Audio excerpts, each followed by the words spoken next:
안녕하세요. 네. 오늘 이 시간에는 현대 병을 만드는 잘못된 식생활에 대해서 같이 살펴보도록 하겠습니다. 우리 병이 왜 생길까요? 병이 생기는 원인이 뭘까요? 병이 생기는 원인. 잘못된 식생활. 네, 잘못된 식생활. 오늘 제목인데요. 질병이 생기는 원인은 아주 간단합니다. 사람이 멀쩡하다가 하루아침에 위암 환자가 된다든지 아니면 간암 환자가 된다든지 고혈압에 걸린다든지 이런 것들은 여러분들의 몸속에 세포 속의 유전자의 변이라고 보시면 돼요. 유전자의 변이. 과학자들은 유전자가 바뀌고 유전자가 변이되는 세 가지 이유를 말하는데 그 중에 가장 큰 비중을 차지하는 것이 이 음식물이라고 볼 수 있습니다. 식생활. 우리가 화학적인 손상이라든지 뭐 여러 가지 손상들이 있지만 그 중에 이 잘못된 식생활에서 얻어지는 이 질병이 가장 확실한 것으로 증명할 수 있습니다. 특별히 질병이 생기는 그 경로와 그 원인을 해결하지 않으면 어떠한 방법으로도 병은 해결할 수 없다라는 사실을 우리가 이해할 수 있습니다. 그러나 이 질병이 걸렸을 때 그 질병을 해결하는 방법도 중요하지만 질병에 걸리기 전에 질병을 예방하는 방법은 훨씬 더 현명하고 훨씬 더 지혜로운 방법이 아닐까 이런 생각을 하게 됩니다. 혹시 잘 보이시나요? 글자가? 네, 우리 암과의 전쟁이라는 이 기사를 보신 적 있나요? 암과의 전쟁. 벌써 1972년도 꽤 오래된 일이죠. 12월 리처드 닉슨 대통령이 암과의 전쟁을 선포하는 국가 법령을 서명을 했어요. 이 말은 뭐냐면 1985년 국립암연구소에서 2000년대까지 암으로 인한 사망률을 몇 프로 줄이겠다? 50%나 줄이겠다라고 그것을 서명을 합니다. 서명을 하는데 지난 과거 역사를 통해서 보면 35년간 혹은 35, 6년간 이 암 연구를 위해서 즉 암 환자의 사망률 50%를 줄이기 위해서 연구한 비용이 30억 달러예요. 엄청나죠? 30억 달러에 가까운 경비를 지출했는데 자, 문제는 뭐가 있냐면 이러한 엄청난 연구와 엄청난 노력에도 불구하고 암 환자 사망률이 줄어들었을까요? 아니에요. 엄청나게 늘어났어요. 20년 전하고 지금 비교해 보세요. 암 환자를. 20년 전의 암 환자와 지금 암 환자를 보세요. 얼마큼 늘어났을까요? 정말 셀 수 없을 정도로 어마어마하게 늘어났습니다. 우리 2014년도에 그 통계된 자료를 제가 이렇게 보면 자, 이것을 수집해서 보니까 암으로 인한 사망률이 여전히 1위를 달리고 있는데 우리나라에서 암으로 인한 사망률이 1년에 10만 명 가까이 육박하고 있어요. 야, 엄청나죠? 1년에 몇만 명이요? 10만 명. 하루에 거의 200명 이상이. 굉장히 많은 사람들이 저 보세요. 1위가 남자와 188명이 암으로 인해 사망하고 있어요. 하루에. 오늘 하루에 몇 명이 죽었다고요? 우리 여기 오신 분들보다 더 많은, 훨씬 더 많은 사람들이 사망했다고. 그 쭉 보시면 암, 심장질환, 뇌혈관질환, 폐렴, 당뇨병, 고의적 자살이죠. 고혈압, 알츠하이머, 만성 하기도 질환. 이 알츠하이머는 대부분 노인성 질환에 속하기도 하고요. 그 다음에 간 질환들 해가지고 뭐 쭉 나옵니다. 여러분 자살도 여기 그 6번째, 남자는 6번째, 여자는 4번째 해당하는 이 자살도 하루에 몇 명이 죽는 줄 아세요? 자살로 인해서 하루에 몇 명이 죽을까요? 거의 42명 정도가 죽어요. 매일. 그것도 중학생, 고등학생, 대학생 그 젊은 층의 사람들이 가장 많은 수를 차지하고 있습니다. 하지만 여전히 한국의 최고의 사망률을 우리에게 보여주는 이 사망 통계에서는 암 환자가 가장 많이 죽는다. 그런데 재밌는 사실은 암, 심장 질환은 충분히 예방할 수 있는 질병이에요. 충분히 뭐 할 수 있다고요? 예방할 수 있다고요. 내일 안 걸릴 수 있고 다음 달에 안 걸릴 수 있고 내년에 안 걸릴 수 있는 질환이 암과 심장병이에요. 여기 보시면 육식이 왜 해로운지에 대해서 오늘 제가 식생활에 대한 문제점들을 몇 가지 짚어드리겠습니다. 우리 지금도 육식이 건강식품이야 라고 혹시 생각하시는 분 손 들어보세요. 고기를 먹어야 건강하다. 아니에요? 그래도 돼지고기는 좀 그래도 소고기는 먹어야 건강하다. 뭐 손은 들고 싶긴 하지만 좀 그렇죠. 분위기상. 네. 육식이 해로운 이유를 먼저 써서 그렇죠. 네. 여러분 육식은 사람의 소화기관과 맞는 식사가 아닙니다. 사람이 어떤 음식을 선택하거나 그것을 판단하기, 그것을 내가 먹기 위해서 생각을 가지고 선택할 때요. 무엇을 가지고 그 판단을 해야 되냐면 내 몸의 소화관의 구조와 비교를 해야 돼요. 송충이는 무엇을 먹고 살까요? 솔잎. 소는요? 소가 고기 먹는 거 보셨어요? 뭐 사료 속에 들어가니까 뼈나 이런 거. 그러니까 소가 무슨 병 걸려요?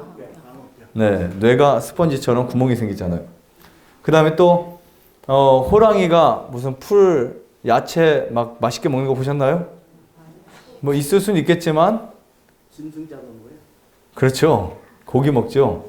그러니까 왜 얘네들을 보면 왜 얘는 덩치가 커도 고기를 안 먹고 얘는 덩치가 작아도 고기를 먹고 고양이가 풀을 많이 먹나요? 아니면 고기를 먹나요? 생선을 먹나요?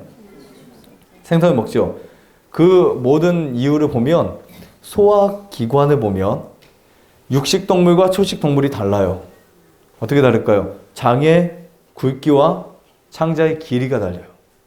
그리고 육식을 소화시킬 수 있는 이 동물들은 장 내에서 그리고 우리 몸에서 나오는 그 초산이라든지 그리고 그 고기를 소화시킬 수 있는 이 산 물질들이 훨씬 더 많아요. 일례로 고양이는 사람보다 10배가 많아요.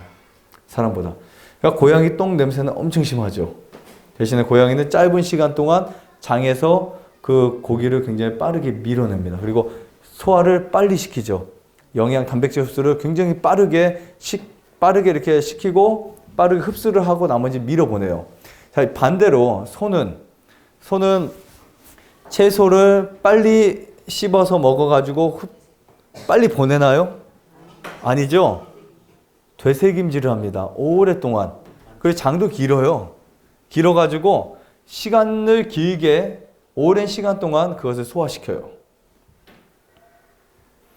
첫 번째, 우리 대한민국에 아주 많이 늘어나는 질병 유방암을 우리가 관찰해 보면 이 식사에 무엇이 많으면 그럴까요? 무엇이 많으면? 지방이 많으면. 지방이 많을수록 여성 유방암에 걸릴 확률이 증가합니다. 서구 사람들, 특별히 미국 사람들 중에 이 유방암 환자가 가장 많아요. 전 세계적으로 보면 우리나라나 일본이나 중국보다 저쪽에 유럽 쪽, 더구나 그것도 미국이 이제 뭐가 많다고요? 유방암 환자가 많아요. 즉 유방암과 지방질은 분리할 수 없는 병의 관계라고 보실 수 있습니다. 프랑스의 연구 결과를 제가 쭉 찾아보니까 지방 섭취가 많으면 유방암에 걸릴 확률이 몇 배나 증가한다고 쓰여 있어요? 우리 여성분들은 이거 좀 관심 있게 보셔야 되겠죠? 그렇죠? 유방암에 걸릴 확률이 지방 섭취가 많으면 60% 증가한다고요. 그런데요, 남자분들도 유방암 걸려요. 남자도 걸립니다. 제가 아는 몇몇 분들, 상담한 분들 중에는 남자인데 유방암. 그래서 남자분이 상담을 하셨어요. 부인인가 보다 했는데 본인이래요. 웃을 수도 없고. 네, 있어요. 많이 있어요. 계속 늘어나고 있습니다. 폐경기 이후에 지방질 섭취는 유방암 위험도를 3배 증가시킨다. 그러니까 여러분 지방이 과다하게 섭취하면 좋지 않은 거 누구나 다 알고 있습니다. 그렇죠? 영양학의 변천사를 보면 쉽게 설명드리면 이렇습니다. 우리 미국에서는 옛날에 사람들이 그 밥을 먹으면 열량이 만들어지죠. 맞나요? 우리 다 알고 있는 이야기죠. 그것을 탄수화물. 그죠? 그 탄수화물이 당분이 돼서 우리 몸에 소화기관을 통해서 간에 저장하고 나머지는 근육 세포에 저장합니다. 세포들에 저장하죠. 그렇게 이제 저장하는데 이거를 깨달았어요. 영양학자들이. 야, 이거 단 거 먹으면 열량이 생기고 활동을 할 수 있구나라는 사실을 깨닫게 되었어요. 그래서 사람들이 참 무지했죠. 설탕을 먹으면 배부르게 밥을 안 먹어도 열량 칼로리는 똑같으니까 괜찮겠지 하고 18세기인가요? 뭐 18세기, 19세기, 그 18세기쯤에 그런 그 사람들이 막 그 번지기 시작했어요. 설탕 먹으면 된다. 그건 실제 먹어보니까 배가 안 고프거든요. 실제로. 열량이 나오거든요. 그렇죠? 계산적으로, 화학적으로 계산해보면 탄수화물을 밥에서 전분해서 안 먹어도 제가 추구하는 탄수화물 섭취는 전분입니다. 네, 쌀, 밀, 감자, 고구마들이에요. 근데 거기에 섭취 안 하고 설탕에서 먹어도 유지는 어느 정도 할 수 있어요. 근데 시간이 지나니까 몸에 변화가 옵니다. 몸이 망가지겠죠. 그러면서 사람들에게 인식이 바뀌었어요. 아, 탄수화물이 좋은 것만은 아니구나 라는 인식으로 바뀌었습니다. 이게 영양학의 첫 번째 변천사예요. 즉 사람들이 이 영양학은요 잘못 이해하면 사람을 망가뜨리는 게 영양학이에요. 뭐가 좋더라, 뭐가 어디에 좋고 뭐가 어디에 좋고 이런 부분들은 사실은 오랜 경험과 그러한 그 데이터를 분석하지 않고 그대로 하다가는 큰일 납니다. 특히 영양소들 이런 것들이요. 그러고 나서 사람들이 이제 그 설탕을 먹게 되면 치아가 상하고 뼈가 약해지고 면역이 떨어지는 것을 이제 느끼겠죠.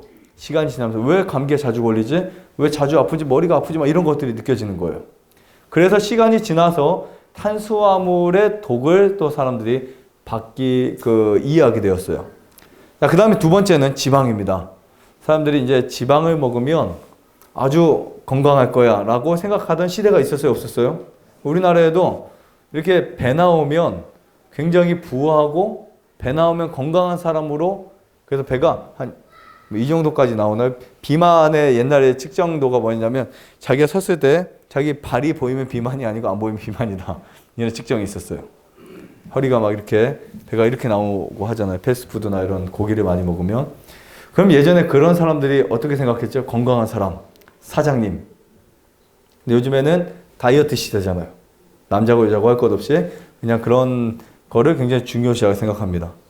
그러니까 이 영양학의 변천사는요 계속해서 이렇게 바뀝니다. 그리고 지금은 단백질 신화에 사람들이 속아 있어요. 단백질을 많이 먹으면 건강할 거야. 암 환자도 단백질 먹어야 된다, 안 된다. 누가 물어봅니다. 암 환자 단백질 먹어도 돼요, 안 돼요?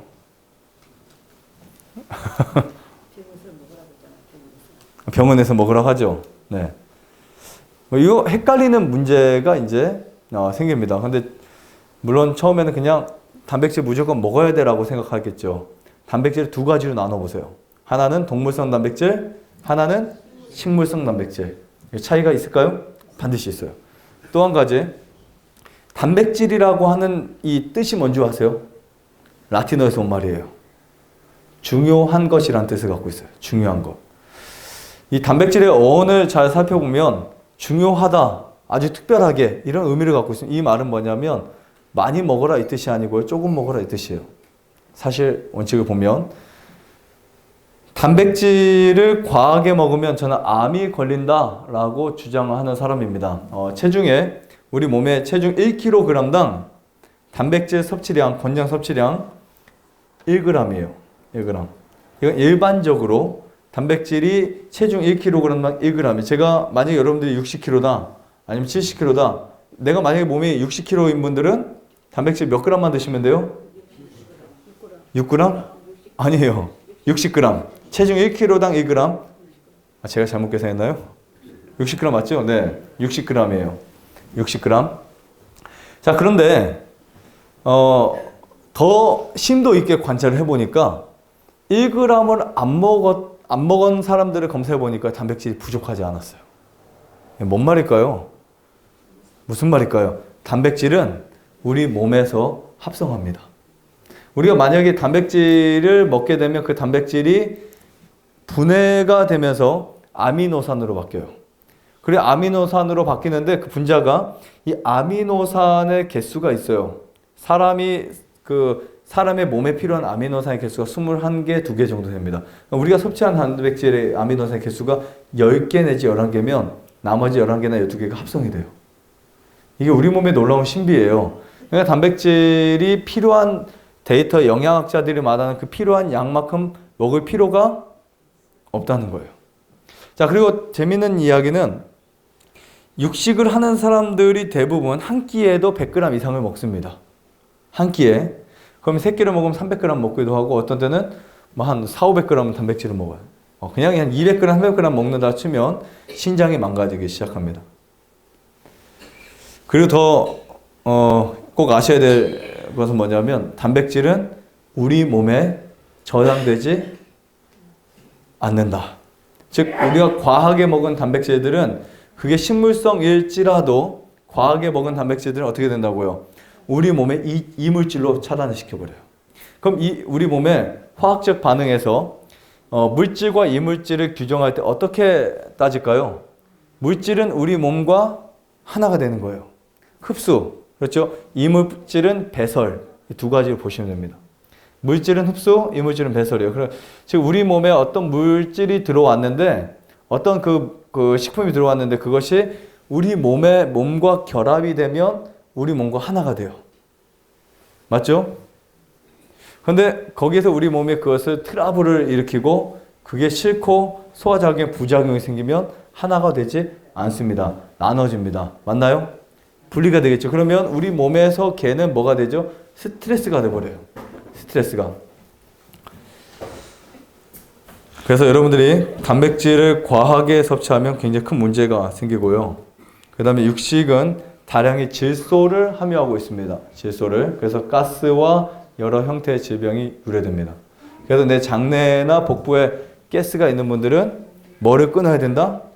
네, 고기를 끊어야 돼요. 그 다음에 우리가 육식을 하게 되면 고기에는 뭐가 들어있냐면 이 지방질이 들어있어요. 지방질. 이제 기름기가 들어있나요? 있죠? 근데 그 지방질 중에 보통 이 포화지방이라고 하는 거, 포화지방은 우리가 흔히 그 올리브유나 아니면 들깨나 참깨나 현미에 들어있는 불포화지방과는 다르게 이 굳은 기름 성분입니다. 즉 상온에 놨을 때 그게 딱딱하게 굳어버려요. 지방인데 딱딱하게 굳어버려요. 이 포화지방산은 고기의 기름의 대부분 다 들어있습니다.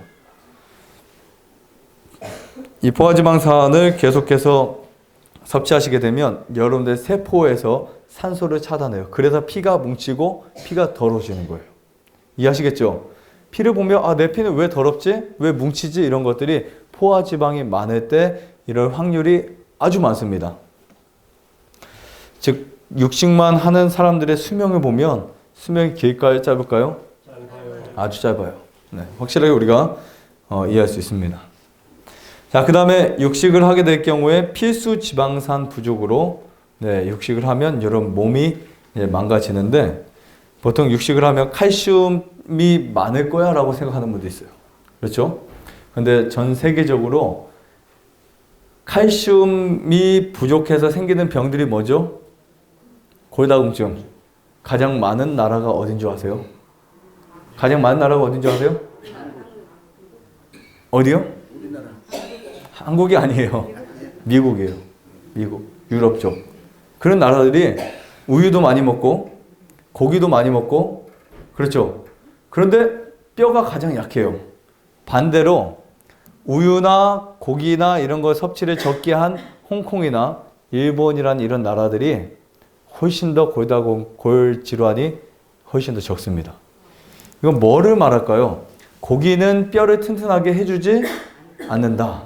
여러분들의 뼈를 약화시키는 게 고기. 그 이유를 여기 보세요. 칼슘 균형을 깨트려요. 칼슘은 세포의 내외과 외액의 이온 작용을 통해서 체질의 산성과 알칼리를 유지시켜줍니다. 사람의 몸속에 이 산을 유지시켜주는 것 중에 하나가 칼슘이에요. 칼슘은 미네랄이고요. 미네랄 중에 우리가 식품에서 섭취할 수 있는 미네랄이 16가지 정도가 돼요. 16가지. 그 16가지 미네랄, 예를 들면 칼슘, 야채나 아니면 여러분들 지금 곡식 속에 들어있는데 특히 이제 팥이나 콩이나 아니면 밀이나 녹두나 이런 데 굉장히 많이 들어있어요. 그리고 브로콜리, 그리고 뭐 케일, 이런 양배추, 양상추 이런 게 많이 들어있는데 고기를 먹게 되면 고기 자체에 칼슘이 적어서 세포 내의 마그네슘 이온이 세포 밖으로 나와서 산성 체질이 되는 거예요. 이건 좀 어려울 수 있습니다. 다시 설명드리면 육식은 그냥 칼슘이 적다 이렇게 보시면 되고요. 육식을 할 때 세포 내의 마그네슘 이온이 세포 밖으로 나와서 산성 체질로 만드는 거예요. 그럼 이 산성 체질이 뭐를 만든다고요? 암을 만든다. 즉 육식이 무엇을 만든다? 암을 만든다라고 보시면 됩니다. 아주 많은데요. 육식이 직장암을 일으키고 대장암을 일으키고 장애에 문제가 있고 이런 문제들. 그리고 일본계 이주민 암 사망률을 봐도 역시 이 데이터를 보시면 쭉 보세요. 일본에 거주했던 사람이 하와이로 이주했을 때에 거의 100인을 능가하거나 맞먹는 암 질병들을 보게 되죠. 잘 보세요. 그냥 일본 사람이 일본에 있을 때 이 10만 명당 78명의 암 환자가 있었는데 하와이로 이사 가니까 앞자리 300이 붙어버렸어요. 엄청난 숫자가 아닐까요? 그렇죠? 그리고 항문암, 전립선 유방암, 자궁암 굉장히 높아집니다. 335명 유방암에서 1221명. 하와이로 이사 갔는데 하와이 공기가 일본보다 안 좋을까요? 하와이 바다가 일본 바다보다 더러울까요? 아니면 하와이 생선에서 문제였을까요? 뭐의 문제였을까요? 철저한 식생활이에요. 미국인들, 백인들, 이 서구 사람들의 식생활을 그대로 오히려 더 즐겨 먹는 이 사람들의 몸에 갑작스러운 변화가 일어나는데 그것이 암 사망률로 이어집니다. 즉 WHO에서는 우리가 먹는 음식과 암과의 관계는 직결적이다 라는 발언까지 했어요. 그러니까 나는 고기 먹어도 괜찮을 거야, 고기가 건강식품이야 라고 하는 분들 오늘 싹 그거를 정리하시기 바랍니다. 여기 보시면 암들이 다 이렇게. 자, 그런데 그 밑에 보시면 위암과 식도암은 일본에 있을 때보다 건너가서 줄었어요. 그렇죠? 그러면 위암과 식도암은 고기보다 더 문제가 있다는 거 하나 발견할 수 있어요. 뭘까요? 장류예요. 장류. 나또라든지 이런 장류가 굉장히 많은 영향을 준다라고 보시면 돼요. 우리나라로 말하면 된장, 고추장, 식초, 간장 절대 건강식품 아닙니다. 네. 그리고 소금에 절인 생선들. 그래서 이거를 이제 통계적으로 보니까 일본에 있을 때보다 하와이로 이주한 일본인들의 문제가 지방질을 몇 배 많이 섭취했다고요? 2배를 많이 섭취했다. 2배로. 자, 그 다음에 탄수화물을 적게 먹었는데 그들이 먹었던 탄수화물이 대부분이 또 설탕 섭취였어요. 그리고 버터, 마가린, 치즈, 과다수체, 육식 증가됐고, 즉 포화지방이 기존 40에서 70까지 증가했어요. 자, 육식을 계속하면요, 여러분들 몸속에 암모니아라고 하는 가스가 유발이 됩니다. 장내에서. 우리 혈액을 검사해 보시면 그 암모니아 수치가 있어요. 혈액 내에 나중에 한번 관심 있게 보세요. 암모니아 수치가 쭉 써 있습니다. 그게 뭐냐면 장에서 소화하지 못한 이 가스들이 간을 통해서 올라가요. 그럼 우리가 피 검사를 하면 간에서 암모니아 수치가 나와요. 네. 우리 보통 병원에서 간암 말기나 간경화 말기 환자들이 배가 이렇게 복수가 차죠? 혼수가 올 때 뭐를 하던가요, 간호사들이?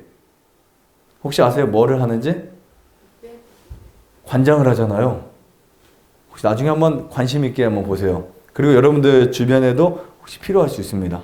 복수가 차면 혼수가 올 때 왜 관장을 할까요? 장 내에 있는 노폐물을 싹 뽑아줘야 가스 압력이 줄어드는 거예요. 혼수에서 예방할 수 있어요. 이거 정말 중요한 겁니다. 병원에서 하고 있어요. 병원에서. 이 말은 뭐냐면 우리 병원에서 일반적으로 장에 문제가 생기면 간에도 문제가 생길 수 있다라는 것을 암시하고 있어요. 그러면 평상시에 여러분들이 식사하시는 식사 패턴이 간에 악영향을 끼칠 수도 있다는 거 꼭 기억하시기 바랍니다. 현대 과학자들이 먹는 음식이 암의 60% 이상 관련이 있다라고 관찰을 했고요. 그 다음에 그리스라는 나라 혹시 아세요? 그리스? 네, 그리스라는 나라에서는 토마토와 올리브유 소비만 증가시켰는데 전립선이 안 좋은 분들, 네, 전립선암 5분의 2 정도를 감소해버렸어요. 국가적으로 엄청난 겁니다. 국가적으로 토마토 소비량과 올리브유 소비량이 올라갔는데 뭐가 줄었다고요? 전립선암. 네, 이거 정말. 그리고 매일 녹색 식품을 섭취할 경우에 난소암, 여성 중에 난소암이 51% 감소한다. 네. 이거 신빙성 있는 자료들이에요.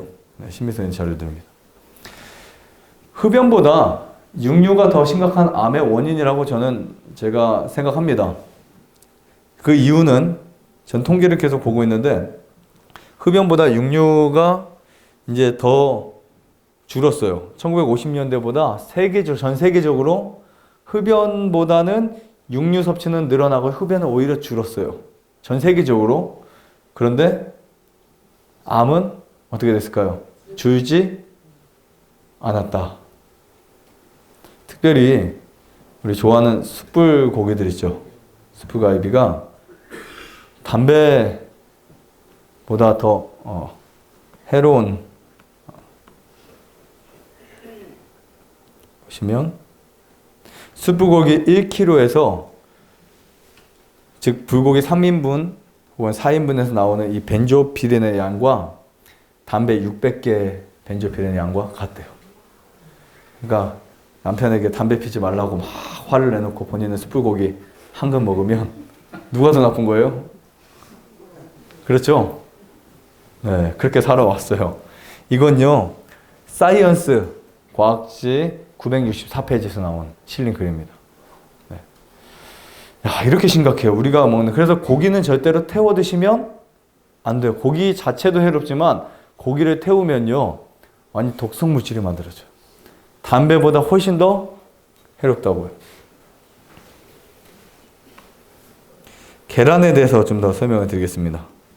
제가 사실 전도 기간 시간은 짧고 해야 될 건 많고 해가지고 몇 가지를 이렇게 축소해서 갖고 나왔는데 우유까지는 좀 힘들 것 같아요. 우유까지 시간상.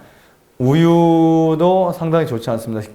시간이 되시면 제 이름을 치고 뒤에 우유만 쳐도 이제 제 강의해 놓은 게 나옵니다. 제 이름과 우유, 그리고 제 이름과 생선. 지금 제가 생선에 대해서 생선이 왜 안 좋은지, 먹지 말아야 하는 이유에 대해서 생선 강의를 올려놓으니까 굉장히 많은 분들이 관심 있게 보셨어요. 조회수가 가장 높은 유튜버의 영상 중에 하나인데요. 자, 계란은 첫 번째, 저는 건강식품이 아니라고 여러분들에게 꼭 소개하고 싶습니다. 계란을 드실 때, 나는 건강식품 유전란이니까 건강식품을 먹는 거야 라고 착각하지 말고 드세요. 나는 그냥 아이스크림 먹는다고 생각하고 드세요. 이해하시겠죠? 계란을 드실 때는, 그래서 여러분 착각하는 경우가 있어요. 계란은 건강식품이지? 그렇죠. 비타민 D가 많고, 여러 가지 영양이 많고, 전혀 아닙니다. 계란은 과도한 단백질을 함유하고 있기 때문에 인체에 맞지 않아요. 뭐가 많다고 해서 좋은 거 아닙니다. 우리 몸에 맞아야 좋은 거예요. 네. 그럴 것 같으면 하나님이 우리 인간을 창조하실 때에 어린 아기가 먹는 모유가 단백질이 많아야 되겠죠. 맞아요, 안 맞아요? 근데 제가 질문하면 사람들이 모유가 단백질이 더 많다고 아는 분도 계셨어요. 아닙니다. 모유가 훨씬 적어요. 단백질이 모유보다 우유가 훨씬 더 많아요. 네. 그런데 왜 아기에게 하나님이 엄마의 모체에서 젖을 나오게 할 때 단백질이 굉장히 낮게 주셨을까요? 거기에 맞는 음식이니까. 아이의 몸의 성장에 맞는 식사이기 때문에 단백질 양을 줄이신 거예요. 그런데 현대인들은 다 어떤 생각하죠? 단백질이 많으면 건강식품, 많으면 굉장히 좋은 식품으로 알려져 있지만 단백질은 많다고 절대 좋은 식품이 될 수가 없습니다. 이 계란 섭취를 계속 하게 되면 콜레스테롤이 과도하게 많아지고요. 그렇게 되면 혈관에 문제가 생겨버립니다. 그러면 이제 혈중 콜레스테롤 중성지방이 높아지면서 관상동맥 압이라든지 아니면 혈관계통에 반드시 질병이 생겨요. 그래서 제가 이걸 가져와 봤어요. 식품에 포함된 콜레스테롤 양을 보면 콩에는 제로가 되어 있지만 계란 노른자가 가장 많다. 네. 버터나 새우나 장어나 소고기나 소세지나 닭고기보다 뭐가 많다고요? 계란이 많다고요. 계란이. 그러니까 저는 육식 안 하는데요 라고 이제 하는 분들 대부분 계란을 드시는 분들 보면 피가 더 안 좋은 분들이 아주 많이 있어요. 정말입니다. 여러분, 닭들의 질병을 보면 쭉 이렇게 나오죠. 가공티푸스부터 시작해서 전염병 F 낭병까지. 네. 이런 닭들의 질병이 많이 있어요. 엘렌 화이트는 150여 년 전에 닭들의 질병, 조류들의 질병에 대해서 미리 경고를 합니다. 동물계 전체가 병들어 있음을 모든 학생들과 의사들에게 나타내어 그들이 또 다른 사람들에게 나타내게 할 필요가 있다. 병든 고기는 희귀하지 않으며 오히려 뭐하다? 흔하다고요. 여러분, 내가 오늘 아침까지 달걀을 거기서 먹었는데 내일 아침 오니까 시체로 발견된 닭들이 있어요, 없어요? 있죠? 걔네들이 병에 걸렸을까, 안 걸렸을까요? 걸렸겠죠. 그러면은 여러분들 어제 먹었던 달걀에서 뭐가 있었다는 거죠? 병균이 있었다는 거예요. 1970년도에 영국에서는 소가 참 문제가 많았어요. 소 있죠? 제 강의 중에서 육식의 종말이라는 강의를 찍은 적이 있어요. 제가 한번. 그 강의 내용은 뭐냐면 제레미야 레프킨 혹시 경제 미래학자의 책을 보면서 제가 감동을 받아서 이 주제를 가지고 한번 내가 강의를 해야 되겠다. 한 5년 전쯤에. 그래서 육식에 대한 이야기를 쭉 했습니다. 그때 제가 강의한 그 고기는 어떤 고기였냐면 소고기였어요. 소고기. 근데 영국에서 어떤 문제가 발생했냐면 이 소들이 갖고 있는 질병들이 알려지기 시작했어요. 리토스 바이러스라든지 백혈병들이 소에 굉장히 많이 들어있다는 것이 발견되면서 영국에서 계속 발표했어요. 선진국은 이래서 달라요. 미리. 그렇죠? 발표를 해서 자율적으로 먹으려면 먹고 말려면 말아라 했는데 온 국민의 거의 대부분의 국민들이 소고기를 먹지 않습니다. 그런데 리토스 바이러스나 이 백혈병들은 소에서 사람이 먹었을 때 그대로 전염될 수도 있는 질병으로 밝혀졌었어요. 그때 많은 젊은 청년들이 소고기를 먹지 않았었습니다. 자, 계란과 살충제를 우리가 보면 혹시 우리 2017년 7월 유럽에서 피프노릴이 검출되면서 국내까지 한참 잠깐 짧게 떴던 적 기억하세요? 계란 살충제 문제? 기억나세요? 안 나세요? 그때 며칠 안 드셨죠? 그렇죠? 그리고 며칠 지나서 또 새카맣게 있고 지금 잘 드시고 계시죠? 네. 바람의 원인 중 하나가 살충제인데요. 바람의 원인 중 하나가 이 계란 속의 살충제는 사람이 피할 수가 없습니다. 네, 피할 수 없어요. 왜냐하면 닭들의 질병이 엄청 많아요. 아까 제가 닭들의 질병 쭉 나왔었죠. 낭충병이라든지 그런 여러 가지 질병들이 계속해서 닭고기라든지 계란 이런 것들은 굉장히 문제가 돼요. 특히 인위적으로 생산되는 이 계란은 인체에 독이 되는데 국내 52농가에서 이런 것들이 발견됐어요. 피프노릴, 비페트린, 플루페녹스론, 에톡사졸, 피리다펜 이거 다 외우지 않으셔도 됩니다. 네, 이게 뭐냐면 그 계란 속에 들어있는 살충제가 발견되면서 사람들에게 이거 먹으면 안 돼! 라고 하면서 굉장히 네이버나 뉴스에서 이슈화 돼가지고 사람들에게 계란의 소문이 쫙 퍼진 적이 있었잖아요. 몇 년 전이었어요. 몇 년 안 됐는데도 벌써 우리가 다, 네, 그렇죠. 근데 벌써 까마득하게 우리나라 사람들이 저를 비롯해서 어떤 사람들이냐면 굉장히 심각한 문제가 있어도 그때뿐이에요. 그렇죠? 예를 들면 생선, 일본의 그 원전 사고가 났을 때 굉장히 생선 장사가 안 되더니 뭐 얼마 지나지 않아서 또 그쵸. 그러니까 사실 거기에 대한 진짜 중요성을 알지 못하고 언론에 대해서 우리가 듣고 평가하고 그냥 흐지부지 해지는 거예요. 그때 적어도 그게 왜 안 좋은지를 여러분들이 깊이 생각하셔야 돼요. 근데 어쨌든 이런 문제 아니라도 계란 자체는 문제가 됩니다. 면역력이 떨어지고요. 혈액의 문제, 소화관의 문제, 염증성 질환에 좋지 않고 신장에 좋지 않다. 그래서 혈액이 좋지 않은 분들은 계란을 반드시 먹지 말아야 된다. 이렇게 이해하시면 됩니다. 이것만 끊으셔도요, 몸에 변화가 일어나요. 우유, 계란, 고기, 생선, 이 4가지만 끊으셔도 변화가 일어나요. 이런 거 드셔야 돼요. 이런 거. 항암 식품들이 있어요. 이거를 그냥 쉽게 말하면 항산화 식품이라고 저는 이야기를 합니다. 항산화. 좀 더 쉽게 말씀드리면 무지개 색깔, 빨주노초 파란 보이는 것처럼 우리 식품에 있는 색깔이 있는 음식들을 먹는 건데요. 항산화제는 일반적으로 유전자를 손상시키는 유리기를 방어해요. 이 유리기는 활성산소를 대표적으로 말합니다. 활성산소로부터 방어해주는 게 뭐라고요? 항산화제, 그리고 카로티노이드, 엽산, 플라보노이드, 라이코펜, 엽록소. 몇 가지는 좀 많이 들어본 것 같다, 그죠? 특히 이 플라보노이드는 제가 아주 많이 사용하고 있는 프로폴리스에 아주 많이 들어있고요. 그 다음 라이코펜은 토마토에 많이 들어있다고 다 아시죠? 엽록소는 푸른 엽채류에 많이 들어있어요. 그러니까 이런 것들을 매일 최소한 5가지 이상은 드세요. 몇 가지를 먹죠? 5가지. 5가지 이상을 이렇게 항산화 물질이 있는 것을 꼭 드셔야만 건강을 유지할 수 있습니다. 안 그러면 내 몸속에 쌓이는 독소보다 배출되는 독소 양이 훨씬 더 적은 거예요. 식물성 항암제가 콩에 들어있습니다. 네, 콩에 들어있고요. 그 다음에 보시면 로마린다 의과대학에서 발표한 내용이에요. 이 녹색은 캘리포니아 시민이고 노란색은 채식을 하는 재림교인들을 상대로 조사를 한 내용인데요.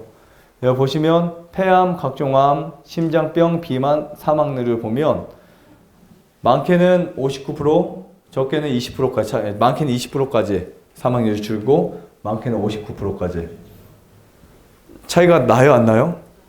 나죠. 채식을 하는 우리 그 재림교인들이 채식하지 않는 사람보다 평균 수명이 남자는 6.2년 수명이 더 높아요.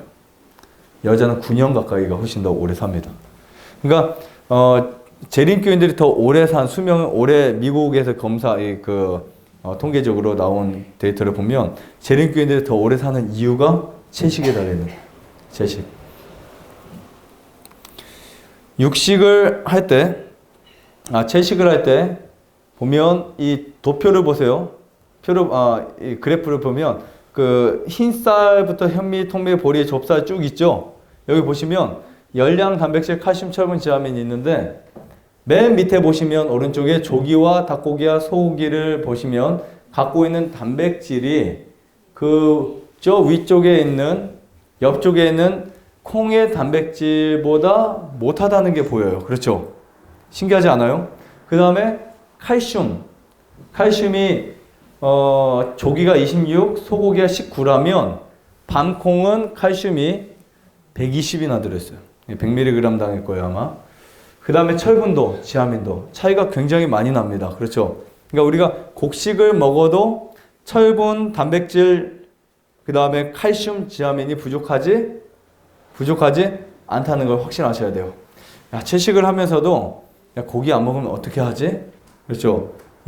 단백질 어떻게 하지? 칼슘 어떻게 하지? 하는 분들은 반드시 이 표를 잘 보셔서 밤콩이나 완두콩이나 팥이나 녹두나 강낭콩이 이쪽에 있는 고기들보다 훨씬 더 많은 칼슘을 갖고 있다는 사실을 발견하셔야 됩니다. 설탕도 참 큰 문제예요. 이 흰 설탕을 만들기 위해서 20여 차례의 화학 정제 과정을 거쳐요. 여러분들이 무심코 드셨던 흰 설탕, 나는 설탕 안 먹는다고 말하는 분들도 많이 계세요. 근데 음료수는 드세요. 음료수 그게 뭐가 들어있을까요? 설탕들. 직접적으로 안 먹는 설탕들 간접적으로 먹는 게 더 많아요. 누가 설탕 뭐 타서 물 타서 먹나요? 사실 첨가지로 많이 먹죠. 보면 설탕을 아주 많이 섭취하는 나라들이 있어요. 미국은 연간 평균 섭취량이 60kg를 섭취해요. 1년에 어떤 사람 자기 몸무게보다 더 섭취해요. 이 양보다. 한국은 30kg 안팎이고 점점 늘어나고 있습니다. 싱가포르이 가장 많이 섭취해요.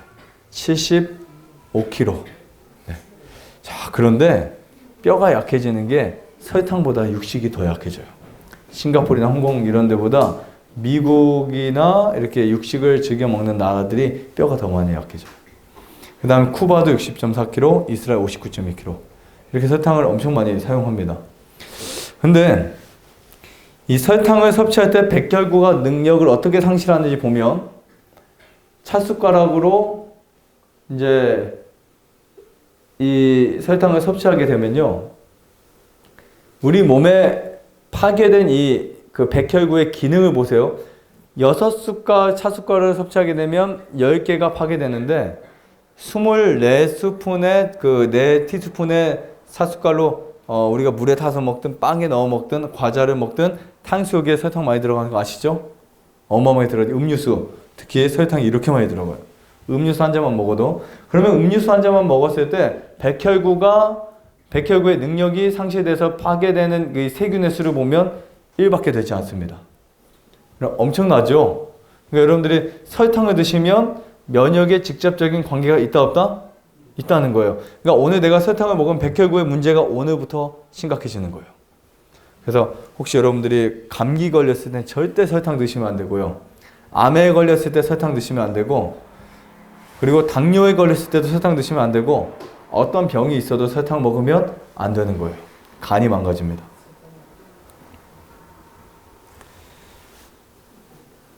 자, 그런데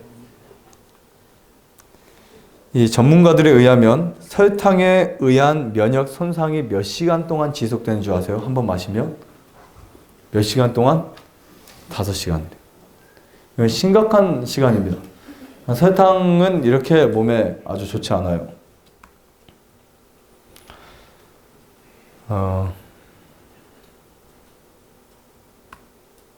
여기 탄산음료 주스 100ml만 매일 마셔도 유방암 발생 확률이 22% 증가.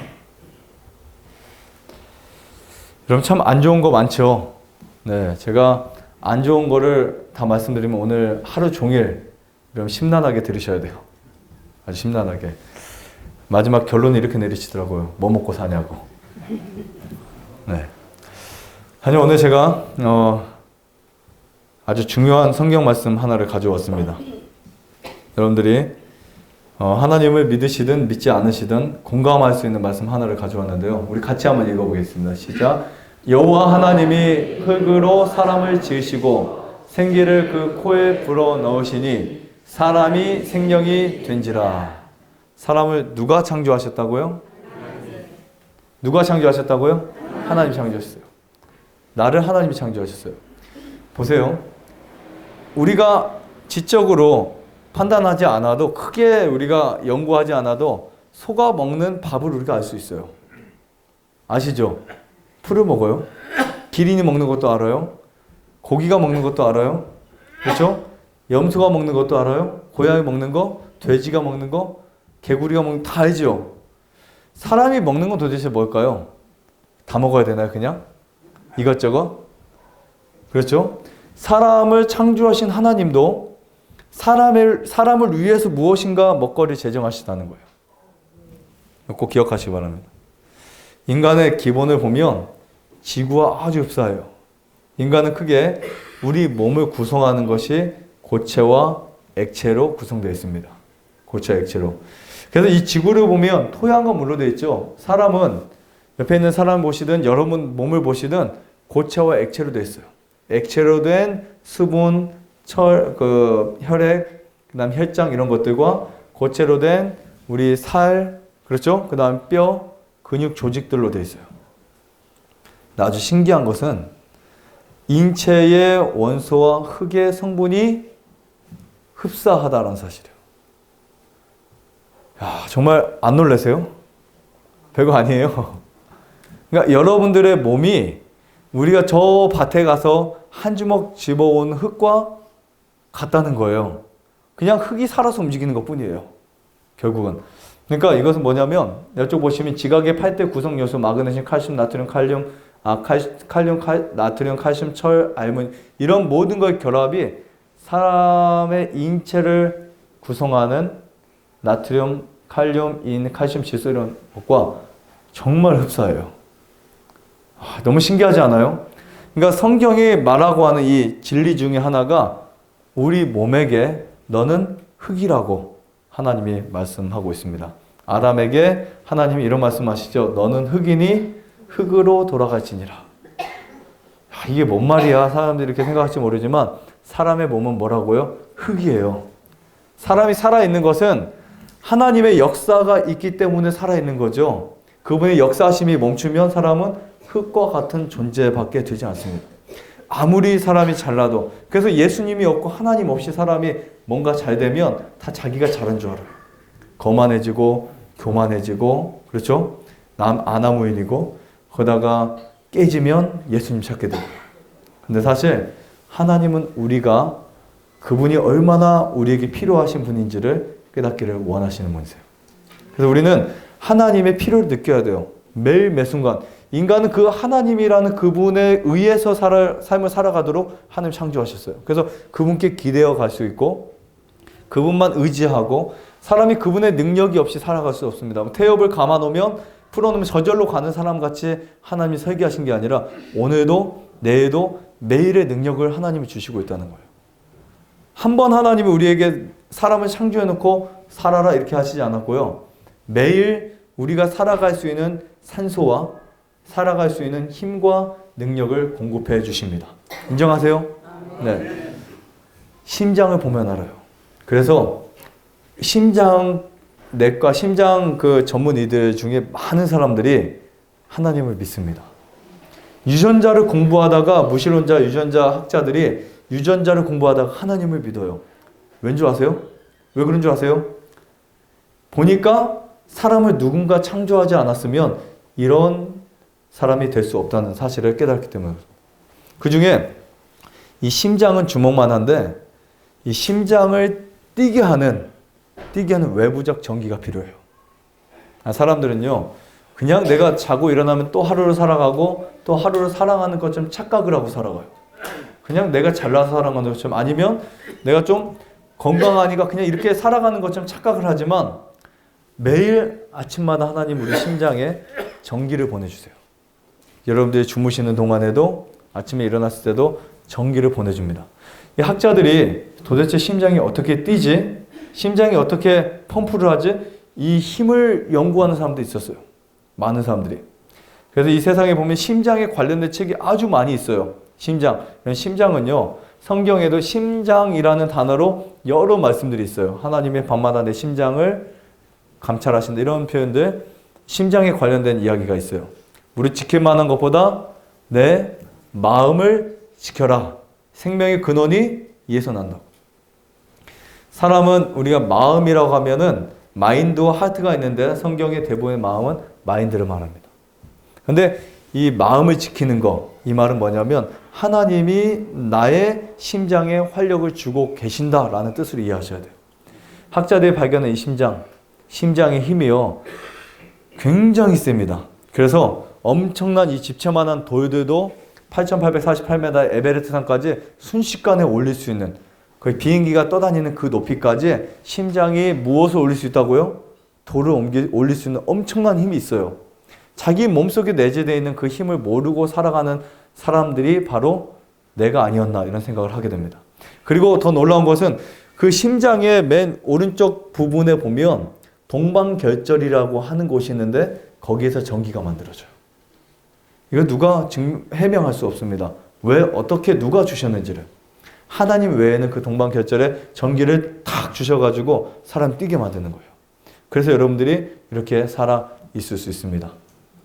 그거 인정하지 않고 살아갈 수 있는 사람 한 사람도 없어요. 그냥 무시하고 살아가는 거죠. 그렇죠? 아니, 모르고 살아가는 거죠. 그 하나님이 얼마나 자상하실까요? 그렇죠? 그 하나님이, 그런 하나님이 당연히 우리를 위해서 무엇을 제정하셨다고요? 여기 보세요. 하나님이 가라사대 때 내가 온 지면에 씨 맺는 모든 채소와 씨 가진 열매 맺는 모든 나무를 너희에게 주노니 너희의 무엇이 된다? 식물이 되리라. 태초의 먹거리가 이거예요. 태초에 하나님은 사람을 위해서 식물을 주셨어요. 어떤 식물이요?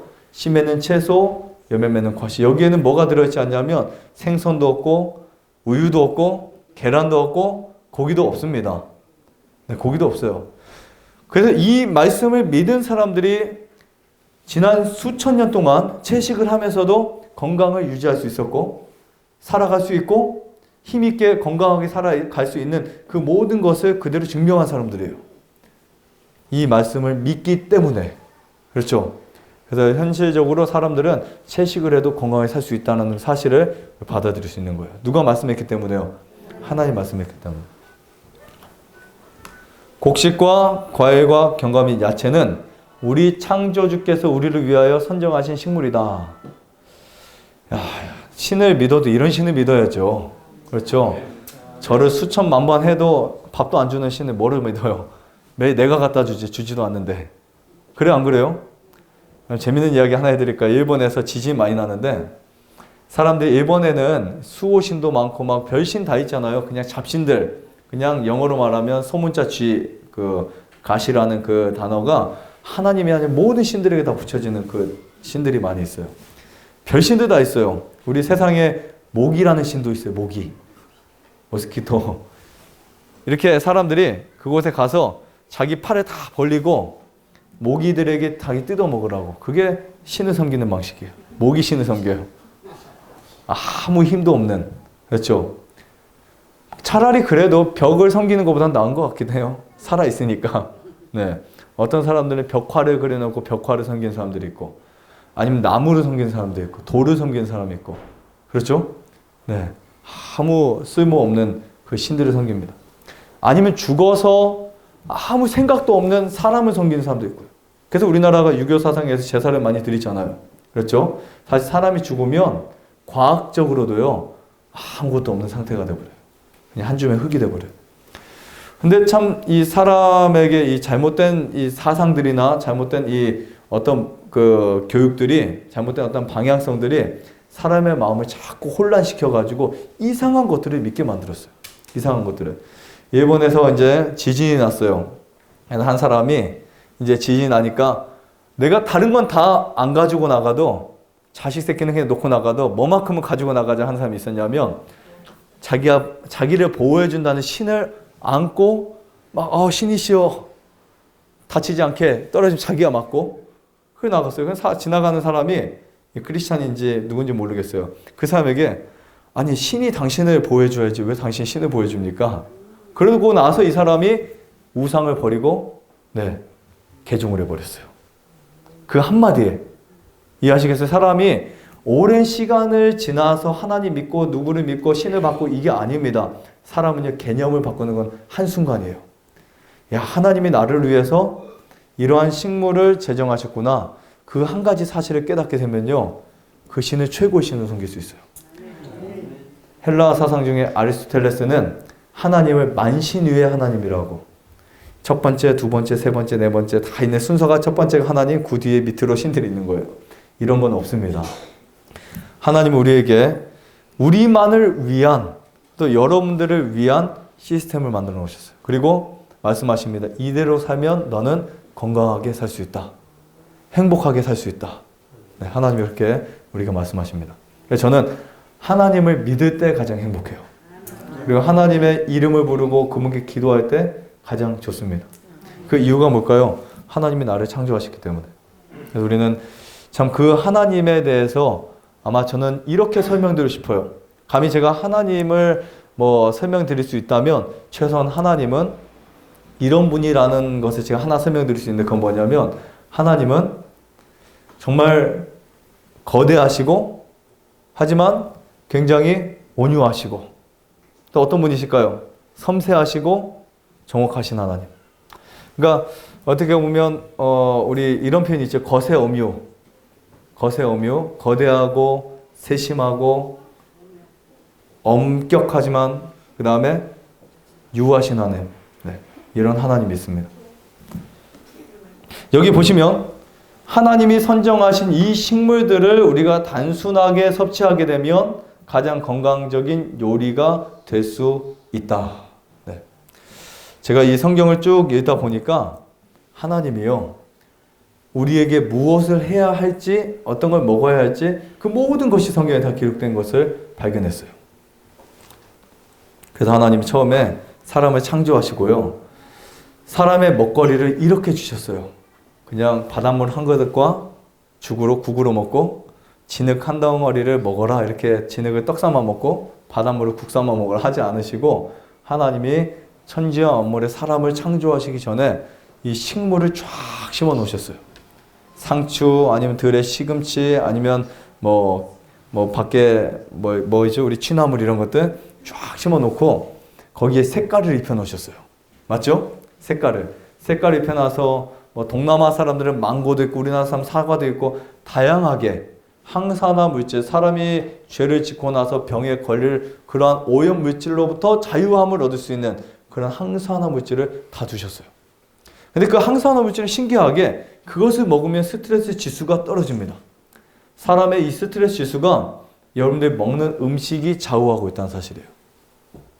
여기 레드 색깔, 옐로우, 화이트, 그린, 블루 이런 색깔들에서 나오는 이런 항산화 물질들. 그래서 사람들이 이것을 따라서 먹고 생활했더니 뭐가 생겼냐면 장수하는 사람들이 생겼어요. 장수하는 사람들. 장수는 우연도 아니고 행운도 아닙니다. 장수는 불변의 법칙이에요. 그 중에 보면 혹시 여러분 적으실 수 있으면 적든 아니면 기억하셔서 이 책을 한번 사보세요. 블루존이라는 책을 한번 검색해보세요. 블루존. 이 블루존을 보면 이 장수 마을을 연구한 이 기네스북에 올린 한 사람의 자료가 있는데요. 첫 번째 사리데냐, 이탈리아에, 그 다음에 오키나와, 그 다음에 코스타리카의 니고야, 그리고 미국의 로마린다. 이렇게 4군데의 장소를 뽑았어요. 이곳은 100세 이상에 사는 사람들이 가장 많은 곳으로 되어 있습니다. 그런데 100세를 살더라도 110세를 살더라도 치매로 걸려서 70대부터 40년 더 살면 그 장수라고 말할 수 있을까요? 아니죠. 네, 통계청에 의한 자료는 그거 다 포함된 거예요. 근데 여기에서 최소한 장수라는 것은 100세에도 테니스를 쳐요. 100세에도. 실제로 이 캘리포니아에서 이 로마린다에서 112세, 113세 할아버지가 테니스를 같이 치는 모습을 사진 찍어서 올려놨어요. 그리고 90몇 세 할아버지가 실제로 심장 수술을 하고 있어요. 심장 수술을. 아주 유명해가지고 재림교인인데 아주 유명해서 그거를 못 놓게 합니다. 보시면 공통적 부분이 있습니다. 육식을 많이 하지 않는다. 아니면 거의 하지 않는다. 네. 두 번째는 신념이 있어요. 신념. 자기들만의 믿는 가치관이 있어요. 이도 저도 아닌 게 아니라 딱 믿는 그 가치관이 있어요. 재림교인들 같은 경우는 참 특이한 게요. 다른 나라들은 공기가 다 좋아요. 다른 집단들은. 저기 캘리포니아는 공기가 아주 안 좋아요. 스모그 도시예요. 스모그 도시. 그런데도 불구하고 장수예요. 전 세계적으로 도시에 살면서 장수 집단촌으로 구성된 데는 재림교인들로 형성된 캘리포니아의 로마린다 외에는 아직 발견되지 않았습니다. 엄청나죠? 여기에 어떤 것이 있을까요? 근데 종교적 가치관이 있어요. 전 여기에 가장 큰 희망을 걸었어요. 종교적인 가치관. 정말 내가 믿는 이 하나님, 그분이 나를 치료하시고 나에게 행복을 주신다. 그분이 먹으라는 대로 먹고 생활하는 대로 살자. 이런 가치관이 정말 중요한 부분 중에 하나라고 생각을 합니다. 보시면 이 도표는, 이 그래프는 하나님의 사람을 창조하시고 난 이후에 아담부터 시작해서 아브라함까지 그 연도 그 사람의 수명인데요. 거의 1000살 가까이를 살았어요. 1000살 가까이를.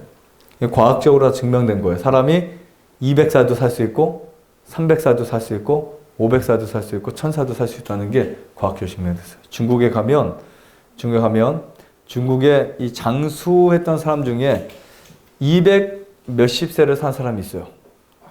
부인이 열 몇 명이었어요. 자녀들이 70명이었고.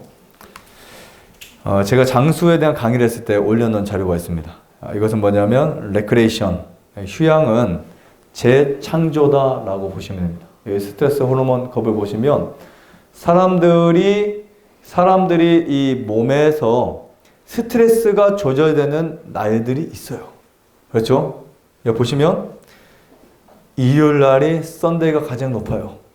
왜 그런 줄 아세요? 성경의 하루는 언제냐면 저녁부터 다음날 저녁이에요. 성경이 이렇게 표현합니다. 저녁이 되며 아침이 되니 이는 첫째 날이라. 사람의 몸에 세팅된 값에 의하면 우리 그 유태원 선생님들이 일하기 전날 당일 최고 스트레스 많이 받아요. 스트레스 지수 검사를 해보면 사람들의 세팅된 값을 보면 일을 해야만 하는 그 날에 쉬고 있지만 그래서 스트레스 높은 거예요. 하나님은 엿새 동안 힘써 일하고 제7일에 뭐 하라 그랬죠? 안식일을 기억하여 거룩히 지켜라. 이렇게 말씀하고 있습니다. 여기 보세요. 토요일날 스트레스 지수가 뚝 떨어지죠. 그래서 저는 이왕 쉬려면 언제 쉬자? 토요일날 쉬자는 거예요. 이왕 쉬려면. 밥을 먹으려면 가장 밥을 먹어서 좋은 시간은 아침 시간이라면 쉬었을 때 가장 좋은 시간은 토요일날이에요. 이런 거 활용하시면 시간을 우리가 잘 활용할 수 있습니다. 짧은 시간을 통해서. 6일간 일하고 7째 날 쉴 때 스트레스가 가장 적은 삶의 비결은 인간 이 심장 박동과 안식일이 토요일이 굉장히 합리적으로 맞춰져 있다는 사실을 이해할 수 있고요. 과학적으로 성경에 보면 8일째 할례 의식이라든지 아니면 문둥병 감염성 질환 격리라든지 이런 건 이미 성경에 다 있었어요. 우리 옛날에 패스트균에 의한 흑사병 혹시 들어보셨어요? 흑사병. 유럽에서 얼마만한 사람들이 죽었을까요? 뭐 인구는 추정이 되지 않지만 유럽 인구의 뭐 3분의 2다 아니면 반 이상의 사람이 생명이 죽었다라고 할 정도로 이 감염성 질환이 있었어요. 그때 그 감염성 질환을 막았던 사람들이 성직자들이었어요. 그게 어디에서 나왔냐면 레위기 13장, 민수기 19장 말씀에 의거해서 손을 씻는 환자를 격리하는 이런 것들, 특히 사람을 격리시켜가지고 감염성 질환과 비감염성 자들을 격리시켜가지고 딱 따라 도와서 그때 그 병이 끊어져 버린 거예요. 깜짝 놀랐어요, 사람들이. 손 씻는 규정도 성경에서 나왔어요. 네.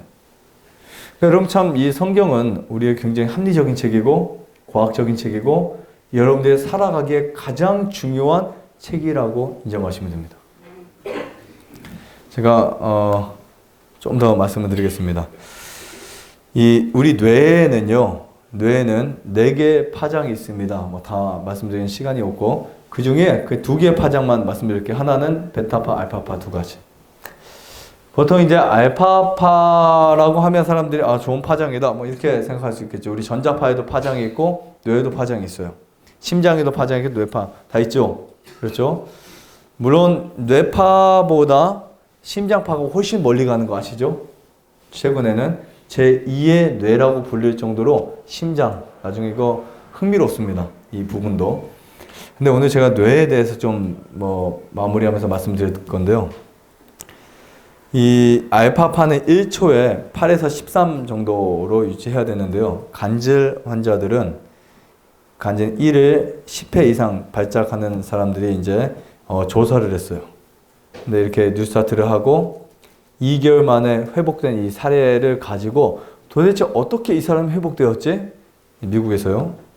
그랬더니 이 간질 환자의 알파파가 기도하기 전에는 8밖에 안 나왔는데 수치가 기도하는 중에 10에서 12로 올라갔어요.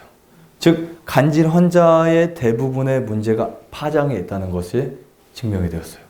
파장에. 간절히 기도했더니 알파파가 정상적 범위를 넘어서 15가 되고 정말 모든 것을 하나님 내가 내 병을 고쳐주면 올인하겠습니다 라고 이렇게 간절히 정말 모든 거 다 내려놓고 기도하니까 25가 돼버렸어요. 그러니까 한두 달 만에 간질이 나와버리는 거예요. 그럼 간질이라는 병이 고치기 힘들까요? 어려울까요? 쉬울까요? 힘들 정도가 아니고 안 된다라고 알려져 있죠. 안 되죠. 근데 저는 이 간질 환자들이 낫는 경우를 여러 번 봤습니다. 저희 센터에서만. 네. 저희 센터에서는 참 뭐 여러 가지 방법이 아니에요. 사실은요. 어떻게 보면 사람을 치료하는 가장 중요한 원리가 하나님 신뢰입니다. 하나님 나 고쳐주면 신뢰하겠습니다가 아니고 하나님을 신뢰했더니 낫더라는 거예요. 순서가 바뀌었죠. 고쳐주면 신뢰하는 게 아니고. 그런데 두 명의 간질 환자만 말씀드린다면 한 명은 어렸을 때부터 태어나자마자 병원에 검사해보니 경기가 나고 해서 검사해보니까 간질 환자인데 관질 아이인데 부모가 이제 굉장히 실망을 하고 이거 어떻게 해야 되지 하다가 이제 저희 센터에 왔는데 아이가 할 수 있는 것은 아무것도 없죠. 이제 갓난 아이니까. 그런데 부모님이 그 아이를 위해서 기도하고 금식하더라고요. 그리고 보식하고 그 뒤로 아이가 한 번도 간질하지 않습니다. 18년 동안. 제가 올 봄에 방문을 했었어요. 아주 건강하게. 한 번도 간질하지 않아요. 누구의 은혜였을까요? 하나님. 근데 이게 한 번 있으면 그런 일이 우연이겠지라고 생각할 수 있지만 그런 일들이 종종 일어나요. 일어나고 한 친구는 17살 때 왔었나? 한 18살 때인가 온 친구가 있는데 이 굉장히 간질을 어렸을 때부터 이 친구도 간질을 하던 친구예요. 아버지가 간질이 심해가지고 약을 많이 복용하시고 그러다가 그 병 때문에 돌아가셨어요. 간질 때문에. 그래서 돌아가실 때 그 아버지의 모습이 얼굴이나 모든 빛이 아주 녹색으로 변해서 가족들이 야, 약은 끊긴 끊어야 되는데 해결은 해야 되는데 하면서 그거를 막 찾으셨던 그 중이었습니다. 그러다가 이제 저희 센터에 오게 되었는데 이제 18살 정도 되면 자기의 의지가 있겠죠. 자기의 어떤 자기의 의지가 있고 자기의 어떤 선택이 있어요. 그 자유가 있는 몸입니다. 와가지고 이제 간질 약을 먹으면서 계속 같이 함께 지냈어요. 저도 사실 간질이 뭐 낫는다 안 낫는다는 그런 생각을 하지 못했고 그냥 지나가는데 하루는 이제 저에게 상담을 요청을 하더라고요. 근데 그때가 언제냐면 그때 저희가 로마서 성경 말씀에는 로마서가 있어요. 그 로마서를 쭉 공부하는데 6장, 7장, 8장 이렇게 공부하다가 그 친구가 이제 하나님에 대한 신뢰가 좀 생겼겠죠. 네, 성경을 공부하다 보면 신뢰가 생깁니다. 그래서 하나님에 대한 이 신뢰가 생기는 그쯤에 이 친구가 이제 자기가 그 약을 끊어보겠다고, 네, 약을 끊어보겠다고 해서 같이 기도하면서 끊자 그랬는데 약을 끊고 났는데 괜찮은 거예요.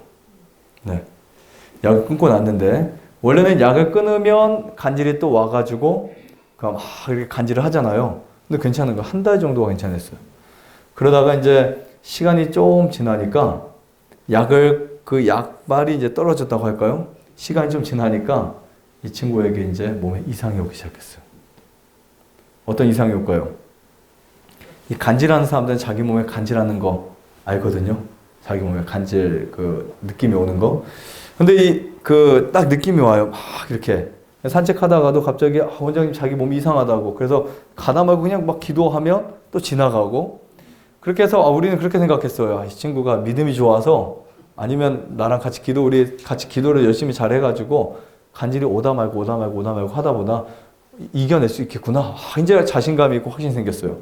근데 어느 날 갑자기 이제 며칠 지나니까 이제 진짜 올 게 온 거예요. 자기도 감당할 수 없는 그 간질이 와가지고 저는 태어나서요 그렇게 제가 간질을 많이 본 건 처음이에요. 어떤 때는 갑자기 막 방으로 들어가서 자기 방에 어디 누워서 이제 간질을 하고 그래 가지고 이제 일주일에 한 번 오고 뭐 3일에 한 번 오고 이제 횟수가 점점점 줄어드는 거예요. 그렇죠. 그러면 이제 마음이 어떨까요? 야, 하나님이 응답해 주지 않나? 이런 생각 들겠죠. 그러면서 계속해서 이제 그 믿음을 가지고 이제 싸웁니다. 근데 시간이 좀 더 지날수록 이 간질의 범위 그 횟수가 더 잦은 거예요. 나중에는 하루에 한 번까지. 간질 한 번 하고 나면 몸이 굉장히 다운되거든요. 네. 근데 그 하루에 한 번 이제 간질 하다 보니까 너무 힘들어 보여서 제가 가족들을 불러다 놓고 제가 자신이 없다고, 네, 더 이상 어떻게 할 수 없으니까 약을 제가 권하고 약을 드셔야 되겠다고. 그러니까 이 친구가 제가 그 한 말 미안할 정도로 자기 절대 안 먹겠다고 약을 먹지 않고 죽어도 약을 먹지 않고 혹시 내가 잘못되더라도 엄마와 누나에게 원장님 탓하지 말라고 그렇게 그런 이제 말을 하더라고요. 제가 참 부끄러웠어요. 근데 본인이 한다니까 이제 다시 이제 시작을 하죠. 근데 이제 그날 저한테 그 말을 하더라고요. 오늘 저녁은 자기가 잠을 같이 자주면 안 되겠냐고.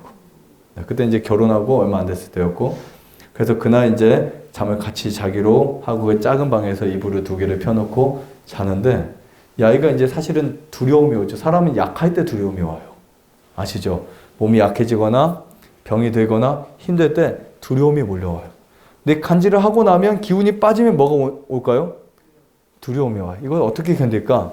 참 이거를 내가 어떻게 이겨낼까? 그래서 대신에 잠만 좀 같이 자달라고 잠을 자는데 그날 저녁에 이제 그 간질이 엄청 심해지는 거예요. 우리는 이제 불을 끄기 전에 기도를 열심히 하고 무릎 꿇고 우리 하나님 정말 당신의 뜻이 있기 때문에 이렇게 인도하셨고 치료해달라고 간절히 기도하고 이제 들이누웠는데 몇 분 얼마 안 지나서요. 갑자기 손을 딱 잡는 거예요. 이렇게 저를 이불 옆으로 놔서 갑자기 깜짝 놀라죠. 네, 남자 손을 딱 잡는데 어떤 느낌인 줄 아세요? 얘 무슨 일이 있겠구나. 정말 깜짝 놀랐어요. 딱 잡았는데 그러면서 원장님 막 온다고 이제 그래서 얼른 불을 켜고 이제 안아주고 기도했어요. 그래가지고 이제 이 친구를 같이 안고 기도하는데 기도하다가 이제 간질이 또 오는 거예요.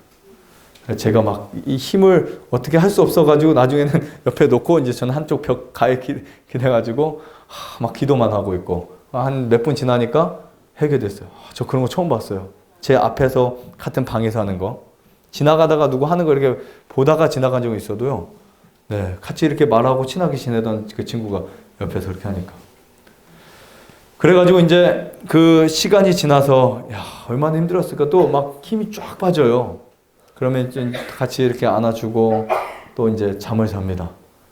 그리고 또 한 15분, 20분, 30분 지나면 또 손잡아요. 도와달라고 막 울기도 하고 막 이제 잠은 고사하고요. 자면서 언제 올까? 나중에 3번, 4번 하니까 그날 7번을 했어요. 7번. 잠은 고사하고 신경이 다 눈은 감긴 감았는데 얘가 또 나한테 요청하지 않을까? 또 언제 일어날까? 이런 생각에 잠 한숨 못 잤어요. 둘 다. 근데 참 놀라운 은혜가 뭐냐면 이 성경을 보면 인내하면 그렇죠? 인내의 대가가 분명히 있다고 말하죠. 너희가 욥의 인내를 보았고 이거 야고보서 보면 그 친구가 그날 간질을 하고 나서 저희 센터에 있는 동안 한 번도 간질을 하지 않았어요. 약을 다 끊고 참 그때 정말 저는 너무 놀라운 경험을 한 거예요. 너무 놀라운 경험을. 하나님이 그 친구에게도 그 경험을 주셨겠지만 저에게 하나님이 이런 말씀을 막지한 것 같았어요. 두려워하지 말라. 내가 너와 함께 한다고. 하나님은 어떤 병과 상관없이 역사하시면 되는 분이 하나님이세요. 사람들은 우리가 제한을 시켜버립니다. 안 될 거야. 그렇죠? 간질은 안 되고 경기는 되고 그게 어디 있어요? 그렇죠? 위암 1cm는 되고 위암 10cm는 안 되는 그게 어디 있어요? 하나님에게는 그게 없습니다. 갖고 나가면 다 돼요. 여러분들이 만약에 하나님에 대한 지식이 없어도 하나님을 붙잡으실 수는 있어요. 그렇죠? 엄마 아빠를 알아서 우리 아이들이 엄마 아빠를 얼마나 알면 얼마나 알아요. 아빠 키가 얼마인지 뭐 아빠가 능력이 얼마큼인지 얼마큼 알겠어요. 아빠니까 붙잡는 거잖아요. 그렇죠? 그럼 떡이 나오고 밥이 나오고 돈이 나오죠. 마찬가지로 여러분들 하나님을 그냥 붙잡으세요. 계산하는 믿음은 믿음이 아닙니다. 하나님 어떻게 내가 알아가고 공부해서 하나님을 안다면은 그 사람의 믿음은 소용이 없어요. 진짜 믿음은 그냥 믿는 겁니다. 그냥 붙잡는 거예요. 그래서 성경에 이런 말씀이 있습니다. 하나님의 뜻대로 하는 근심은 무엇이 없다고요? 후회할 것이 없는 구원에 이르게 하는 회개를 이루는 것이요 세상 근심은 사망을 낳는다. 밑에 욕심이 잉태한 즉 죄를 낳고 죄가 장성한 즉 사망을 낳느니라. 성경의 이야기를 보면 사람이 사망한다고 이야기합니다. 하지만 성경은 절대로 이런 사망은 하지 말라고 해요. 우리가 우리 죄의 결과로 해결하지 못하는 그 사망, 그 모든 것을 예수님께 그저 가져가시기를 간절히 바랍니다. 그런데 우리 모든 것을 해결해 주실 거예요. 여기 보면 로마서 6장 22절 성경은 우리에게 아주 긍정적인 표현을 하고 있어요. 그러나 이제는 너희가 죄에게서 해방되고 하나님께 종이 되어 거룩함에 이르는 열매를 얻었으니 이 마지막은 무엇이라고요? 영생이라고요. 이거 얻기 원하세요? 아멘. 여러분 사람에게 하나님 어떤 마음을 주셨냐면 영원을 사모하는 마음을 주셨어요. 그래서 정말 여러분들이 90이 되든 100세가 되든 아니 120세를 살았다 할지라도 영원히 살고 싶은 마음이 있을 거예요. 그 이유는 우리 마음을 창조하시다, 우리 몸을 창조하시다 하나님의 그 마음 속에 영혼을 창조하도록. 하나님이 이런 하나님이세요. 내가 너를 영원히 살게 하고 싶다. 보시면 내가 진실로 진실로 너에게 이르노니 내 말을 듣고 또 나 보내신 이를 믿는 자는 무엇을 얻었고 그랬죠? 영생을 얻었고. 이것은 과거형인가요? 지금 미래형인가요? 현재. 아니면 이미 예수님이 주신 영생을 얻은 거예요. 이미. 그렇죠? 네. 우리가 믿는 그 순간 이를 믿는 자는 영생을 얻었고 심판에 이르지 아니하나니 어디에서요? 사망에서 생명으로 옮긴다고. 이거 믿으세요? 이거 믿으셔야 치료가 돼요. 저는 암 환자나 죽어가는 환우분들이 이 말씀을 간절히 믿기를 항상 소원합니다. 그 이유가 뭐냐면 내가 내 생명이 사망에서 생명으로 옮기는 것은 그분의 믿음을 통해서만 얻어질 수 있는 중요한 관건입니다. 밑에 하나님께서 어떤 고통을 풀으셨다고요? 우리가 고통당하는 통증, 아까 말씀드린 간질, 암, 아니면 내가 갖고 있는 스트레스, 질병, 가난 수많은 것들로부터 그 고통을 풀어서 살리셨으니 이는 그가 무엇에 사망에게 매여 있을 수 없었음이라. 마지막으로 이 말씀 하나 드리고 마치겠습니다. 여호와의 하나님이여 나를 생각하사 응답하시고 나의 눈을 밝히셔서 두렵건대 내가 사망의 잠을 잘까 하오니. 여러분 우리가 사람은 한 번 태어나 다 죽습니다. 하지만 죽으면 두 가지가 있어요. 영원히 죽는 죽음이 있고, 그렇죠? 내가 나중에 부활해서도 구원받지 못할 잠이 있고, 그리고 영원히 살 수 있는 잠이 있어요. 오늘 우리가 예수님을 믿고 오늘 그분을 내 마음속에 영접한다면 여러분들은 영원히 살 수 있는 잠을 자시는 거예요. 하지만 우리가 예수님을 믿지 않고 그냥 하루를 또 내가 지금처럼 살아간다면 우리는 죽는 것은 누구나 같이 죽지만 영원히 죽는 그런 선택을 하게 됩니다. 오늘 여러분들이 정말 하나님을 선택하시고 그분의 내 마음속에 받아들이고 믿기로 결정하시기 바랍니다. 그리고 그분의 모든 말씀이 내 마음속에 무엇으로요? 생명으로 다가오시기를 바라면서 마치겠습니다.